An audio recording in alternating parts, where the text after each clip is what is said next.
आज का हमारा जो टॉपिक है वो विदेशी सहायता पर है, यानी फॉरेन एड।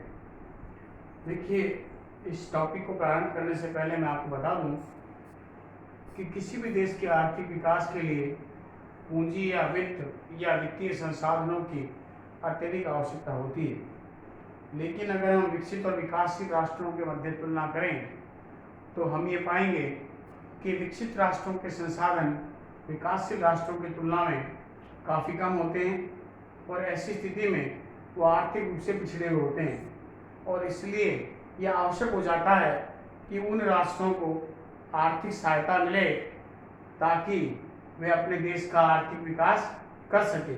और ये भी देखा गया है कि विकासशील राष्ट्रों में जो है कुछ विशिष्ट विशेषताएं भी पाई जाती है, जैसे वो प्राकृतिक और मानवीय संसाधनों की दृष्टि से काफ़ी धनवान होते हैं, धनी होते हैं, लेकिन उनके पास वित्तीय संसाधनों का अभाव होने के कारण से वे अपने आर्थिक विकास का मार्ग प्रशस्त नहीं कर पाते हैं। इसलिए विदेशी सहायता एक ऐसा जो माध्यम है जिसके माध्यम से उनको अगर पूंजी प्रदान कर दी जाए, उनको वित्तीय सहायता प्रदान कर दी जाए, उनको आर्थिक सहायता प्रदान कर दी जाए विकसित राष्ट्रों के द्वारा, तो वे अपने आर्थिक विकास को गति दे सकते हैं, अपनी अर्थव्यवस्था को आगे बढ़ा सकते हैं। तो आज हम बात कर रहे हैं विदेशी सहायता क्या है। अगर हम सामान्य शब्दों में कहें तो वित्तीय सहायता का मतलब एक ऐसी आर्थिक सहायता से है कि एक राष्ट्र को विश्व के अन्य राष्ट्रों से मिलने वाली वे सहायता जिसमें ऋण और अनुदान को शामिल किया जाता है उसे विदेशी सहायता कहा जाता है। देखिए, विदेशी सहायता में दो कंटेंट होते हैं, दो भाग होते हैं। एक भाग वो होता है जो ऋण होता है, और ये ऋण अधिकांशतः देखा गया है लॉन्ग टर्म होता है, यानी दीर्घकालीन होता है। क्यों? क्योंकि दीर्घकालीन ऋण इसलिए दिए जाते हैं ताकि विकासशील राष्ट्र अपने विकास के मार्ग को प्रशस्त करने में उससे लंबा समय लगता है उसे पूरा कर सके, और वो आसान शर्तों पर आसान किस्तों में धीरे धीरे वापस वह उस राष्ट्र को अथवा उस वित्तीय संस्थाओं को जो विदेश में स्थित है उनको उसको चुका सके।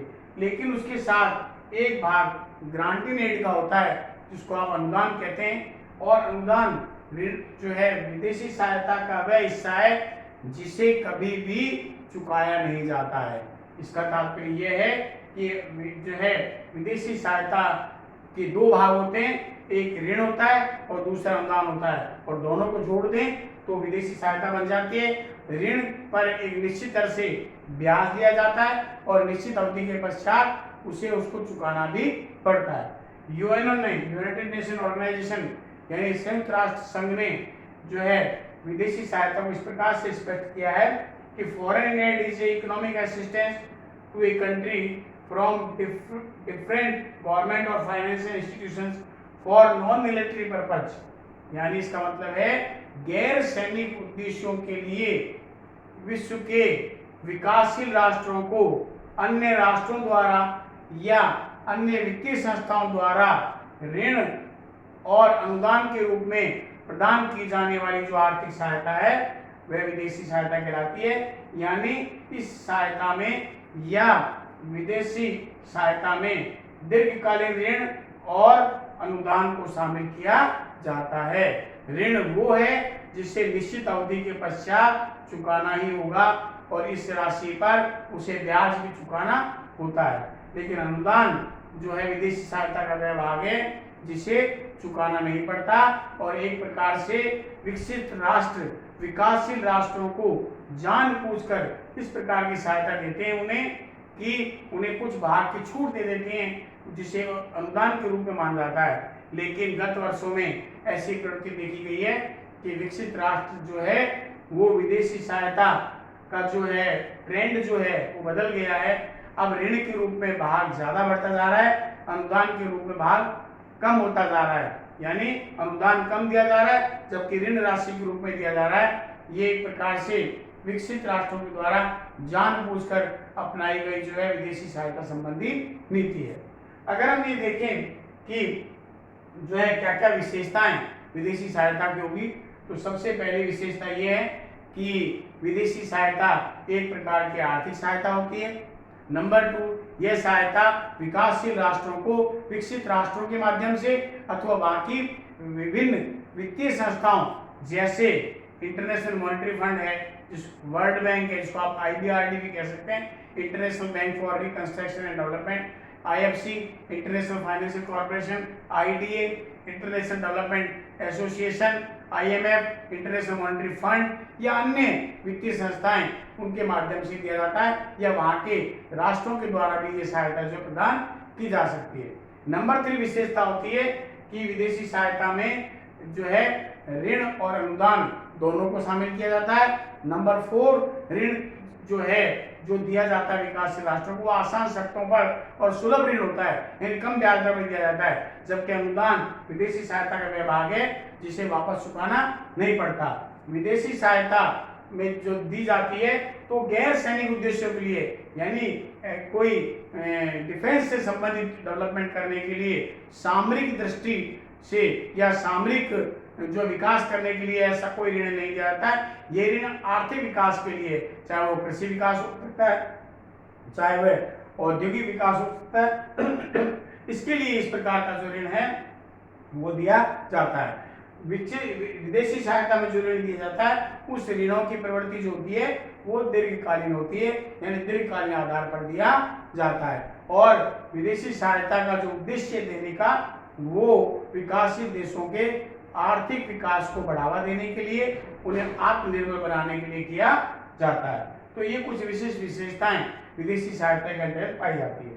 अगर इसका बी पार्ट देखें कि नीड ऑफ फॉरेन एड, यानी विदेशी सहायता की आवश्यकता क्यों होती है, किस लिए दी जाती है, जो है गत वर्षों में इस प्रकार से देखा गया है, उसके कुछ महत्वपूर्ण कारण उत्तरदायी रहे हैं। सबसे पहला है poverty and low level of the income. विकासशील राष्ट्रों की ये प्रमुख विशेषताएं रही है कि वहां पर प्रचुर मात्रा में गरीबी है, अधिक जो है वहां पर देश की जनसंख्या गरीबी की रेखा से नीचे रह करके जो अपना जीवन यापन करती है, उनकी मिनिमम लिविंग ऑफ स्टैंडर्ड, यानी जो न्यूनतम जीवन निर्वाह का जो स्तर है वो भी काफी नीचा रहता है। उनकी आय विकसित राष्ट्रों की तुलना में काफी कम होती है। इसलिए आवश्यकता हो जाती है कि विकसित राष्ट्र विकासशील राष्ट्रों को आर्थिक सहायता प्रदान करे ताकि वो राष्ट्र की गरीबी दूर हो सके और उनके आय स्तर को बढ़ाया जा सके।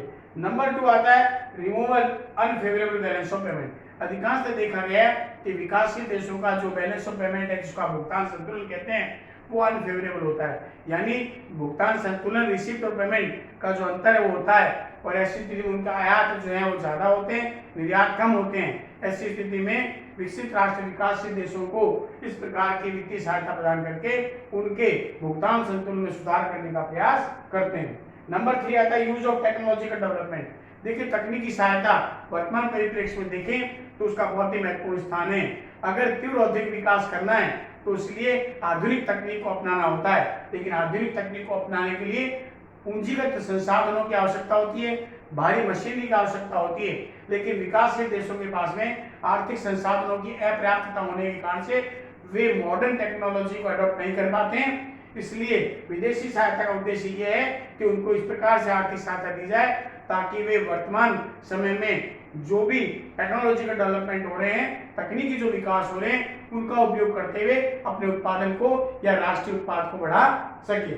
उसके बाद में आता है to reduce the economic gap. देखिए, लगातार देखा गया है कि विकसित और विकासशील राष्ट्रों के बीच में लगातार गैप है। अगर आप तुलना करें तो विकासशील देशों की राष्ट्रीय आय और प्रति व्यक्ति आय दोनों विकसित राष्ट्रों की तुलना में काफी कम है, और इसके कारण से उनमें जो आर्थिक अंतराल बढ़ता जा रहा है, धनी राष्ट्र और धनी हो रहे हैं, गरीब राष्ट्र और गरीब हो रहे हैं। ऐसी स्थिति में इस गैप को कम करने के कारण भी, इस गैप को कम करने के लिए भी विदेशी सहायता दी जाती है ताकि विकासशील राष्ट्रों को आर्थिक संसाधन प्राप्त करके उनको ज्यादा से ज्यादा मात्रा में आर्थिक विकास के अवसर प्रदान किए जा सके और आर्थिक जो अंतराल आ रहा है उसको कम किया जा सके। नंबर 5 है पॉलिटिकल कोऑपरेशन। आजकल देखा गया है कि राजनीतिक जो है कोऑपरेशन के लिए, सहयोग के लिए आजकल बड़े बड़े जो राष्ट्र हैं, विकसित राष्ट्र हैं, वो अपना प्रभुत्व जमाने के लिए विश्व में जानबूझ करके विकासशील देशों को आर्थिक सहायता प्रदान करते हैं। जैसे आपने हमेशा आप देखते हैं कि अमेरिका है, चीन है, इस प्रकार के जो विकसित राष्ट्र, जापान है, वो अन्य राष्ट्रों को, विकासशील राष्ट्रों को क्या करते हैं, जानबूझकर आर्थिक सहायता देते हैं ताकि वो उनकी आर्थिक नीतियों में हस्तक्षेप कर सके और अपना विश्व पटल पर अपना दबदबा कायम रख सके, इसलिए भी जो है आर्थिक सहायता प्रदान की जाती है। फिर है moral duty to developed country to economic development of the developing country. देखिए, ये नैतिक जिम्मेवारी भी है विश्व के स्तर पर विकासशील राष्ट्रों के आर्थिक विकास को बढ़ाने में, उनकी गरीबी दूर करने में, उनकी आर्थिक असमानता को दूर करने में विकसित राष्ट्रों का सहयोग होना आवश्यक है और ये उनकी मॉरल ड्यूटी है। इसलिए समय समय पर विकसित राष्ट्र विकासशील देशों को विदेशी सहायता के रूप में ऋण और अनुदान प्रदान करके उनके विकास को बढ़ाने का कार्य करते हैं। अगर हम इसका अगला कंटेंट देखें कि argument in favour of the foreign add, विदेशी सहायता, कुछ लोग मानते हैं कि विदेशी सहायता वास्तव में बहुत बढ़िया है, विकासशील देशों के लिए एक टूल के रूप में काम करती है, एक संजीवनी के रूप में काम करती है और इसके पक्ष में वो निम्न तर्क देते हैं। कुछ विद्वान कहते हैं कि नहीं, विदेशी सहायता नहीं होनी चाहिए। उसके बारे में हम इसके विपक्ष में तर्क देखेंगे। अगर हम इसके पक्ष में देखें, जो लोग कहते हैं कि नहीं, विदेशी सहायता विकासशील देशों के आर्थिक विकास के लिए, उनके पूंजी निर्माण को बढ़ावा देने के लिए, बचत को बढ़ाने के लिए, आय को बढ़ाने के लिए, जो है राष्ट्रीय प्रत्युत्पादन आय में वृद्धि करने के लिए बहुत ही बढ़िया उपकरण है और इसके संदर्भ में वो निम्नलिखित तर्क देते हैं। सबसे पहला है utilisation of the natural resources. मैंने अभी आपको बताया विकासशील देशों की ये प्रमुख विशेषता होती है कि विकासशील राष्ट्र प्राकृतिक और मानवीय संसाधनों की दृष्टि से काफी धनी है, लेकिन उनके पास में पर्याप्त मात्रा में पूंजी नहीं होने के कारण से वे इसका पर्याप्त विधोन नहीं कर पाते। इसलिए वो कहते हैं अगर देश के प्राकृतिक संसाधनों का अगर उचित प्रयोग करना है तो उन्हें विदेशी सहायता देनी आवश्यक है। नंबर 2 है solve to the financial crisis. देखिए, वित्तीय संकट जो विकासशील राष्ट्रों के सामने छाता है उसे दूर करने में विदेशी सहायता का बहुत बड़ा योगदान है और इसलिए विदेशी सहायता देकर के उनके वित्तीय संकट को दूर किया जा सकता है। फिर है नंबर 3 रैपिड इकोनॉमिक डेवलपमेंट। अगर विकासशील देशों का तीव्र आर्थिक विकास करना है तो उन्हें पूंजी या उन्हें वित्तीय संसाधन या वित्तीय कोष उपलब्ध करवाने होंगे और जब उन्हें इस प्रकार के कोष उपलब्ध करवाए जाते हैं तो अर्थव्यवस्था के सभी क्षेत्रों में वो अपना डेवलपमेंट कर सकते हैं, चाहे वो एग्रीकल्चर हो, चाहे वो इंडस्ट्री हो, चाहे वह रूरल डेवलपमेंट हो, बैंकिंग का सेक्टर हो, इंफ्रास्ट्रक्चर हो। और इससे क्या होगा, ओवरऑल इकोनॉमिक डेवलपमेंट होने से देश का तीव्र आर्थिक विकास होगा। फिर successful implementation of the plan. विकासशील देशों की विशेषता है कि उनके पास में प्राथमिकताएं विकास की ज्यादा होने, संसाधन कम होने के कारण से वो क्या करते हैं, योजनाओं के माध्यम से, डिफाइंड प्लान के माध्यम से वे जो है अपना विकास करते हैं। इसलिए उनके प्लान को सक्सेसफुल बनाने के लिए, पंचवर्षीय योजनाओं को सही बनाने के लिए, सफल बनाने के लिए उनको वित्तीय सहायता की आवश्यकता होती है। ऐसी स्थिति में विदेशी सहायता जो है उनके पूरक के रूप में कार्य करती है। फिर म्यूचुअल कोऑपरेशन यानी पारस्परिक सहयोग। अगर विभिन्न राष्ट्र आपस में पारस्परिक सहयोग करना चाहते हैं तो इससे पारस्परिक सहयोग की भावना जो है वो डेवलप होती है, क्योंकि एक राष्ट्र जब दूसरे राष्ट्र की सहयोग करता है तो उनमें आपस में सहयोग की भावना डेवलप होती है। फिर एम्प्लॉयमेंट जनरेशन, रोजगार का सृजन करना। देखिए, विदेशी सहायता के पक्ष में तर्क किया जाता है कि अगर विकसित राष्ट्र के द्वारा विकासशील राष्ट्रों को अगर आर्थिक सहायता प्रदान की जाएगी तो इससे क्या होगा, देश में नए उद्योग की स्थापना होगी। नए उद्योग की स्थापना होने के कारण से देश में रोजगार का सृजन होगा, रोजगार के नए नए अवसर जो है वो प्राप्त हो जाएंगे और रोजगार के अवसर बढ़ेंगे। फिर चेक ऑन हाई प्राइस। देखिए, देखा गया है विकासशील राष्ट्रों में टेंडेंसी देखी गई है कि वहां पर जो जनरल प्राइस लेवल होता है, इन वस्तुओं का जो मूल्य होता है वो बहुत ऊंचा होता है। उसका कारण ये है कि उनके द्वारा अपनाई जाने वाली टेक्नोलॉजी पुअर होती है और उनके द्वारा जो उत्पादन बनाया जाता है वो भी क्या होता है, कुछ क्वालिटी का नहीं होता और उनकी कीमतें ऊंची होती है, हाई कॉस्ट का होता है। इसलिए जब उनको विदेशी सहायता प्रदान कर दी जाएगी तो वे अच्छी से अच्छी मशीनों का प्रयोग करके हाई टेक्नोलॉजी को एडॉप्ट करके ऐसी अपने उत्पादन को लो कॉस्ट में बना पाएंगे जिससे कीमतों पर नियंत्रण हो जाएगा। उसके बाद है benefit of the technological development. अगर विकासशील राष्ट्र जो है अपना आधुनिक तकनीक को अपना करके उत्पादन करना चाहते हैं या अपना औद्योगिकरण करना चाहते हैं तो उनको भारी मात्रा में जो है वित्त की आवश्यकता होती है, क्योंकि उनको भारी मात्रा में जो है पूंजीगत सामान का आयात करना पड़ता है, इंजीनियरिंग सामान का आयात करना पड़ता है, भारी मशीनें उन्हें क्रय करनी पड़ती है।